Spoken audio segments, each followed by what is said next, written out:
But the future of computers is even more dramatic. You're all familiar with Moore's Law. Moore's Law says that computers will double in speed and halve in price every 18 months. Turns out Moore's Law is wrong because it's too conservative. It actually turns out that over the next 10 years, computers are going to get 1,000 times faster, 1,000 times more powerful, because not only is the rate of change in computer technology accelerating, but the rate of acceleration is increasing.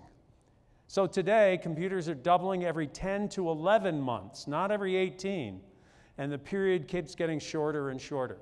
Now, 1,000 times faster for the same money over the next 10 years means that computers are going to be able to do things today that we can barely imagine. And the computer revolution, the technology revolution, has just begun.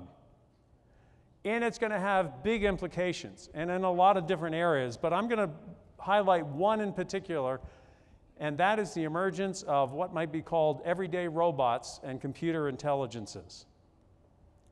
We grew up thinking of robots as a pulp fiction fantasy, from Rosie the Robot with the Jetsons, to the Governator from the Governor's Mansion in California, to the iRobot series written by Isaac Asimov. This is the Will Smith movie.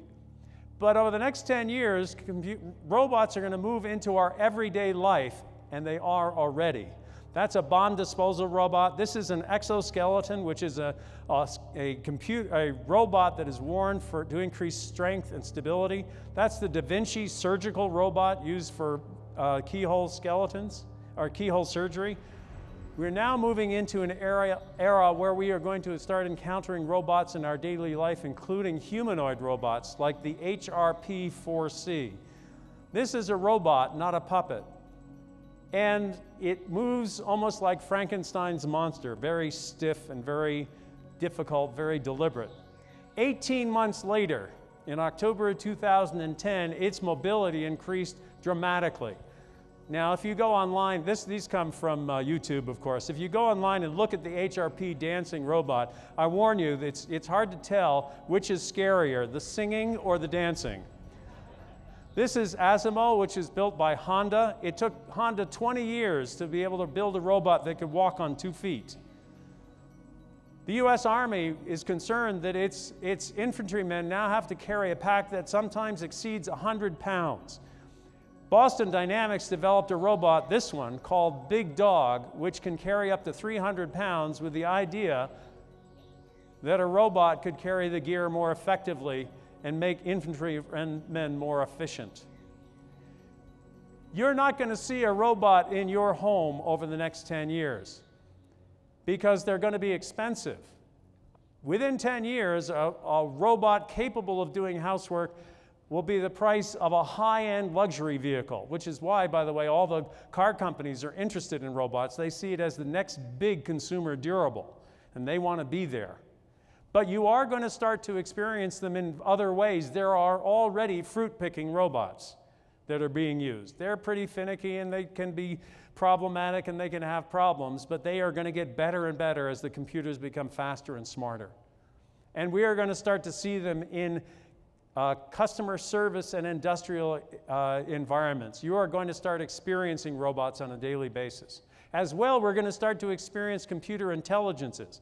How many of you saw the Jeopardy episode where Watson, built by IBM, competed with the 2 human champions and beat them both soundly? Go online. Nova has a 1-hour special about this that you can watch online called The World's Smartest Computer. It's worth watching because this is where we are going, where computers can start to do things that are human interactive and in ways that we like. How many of you have an iPhone 4S? Nobody. No, a few of you. Okay, not many.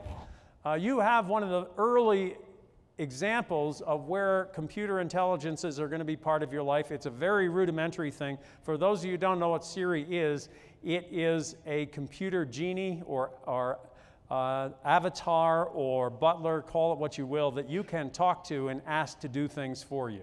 Now, it's still very limited, just as Watson is very limited. But over the next 10 years, Soviet Army had an aphorism that quantity has a quality all its own. With 1,000 times more processing power and 10 years of experience in learning how to do these things, we are going to start to experience smart computers doing things for us, and that's going to change the way we do a lot of our everyday things.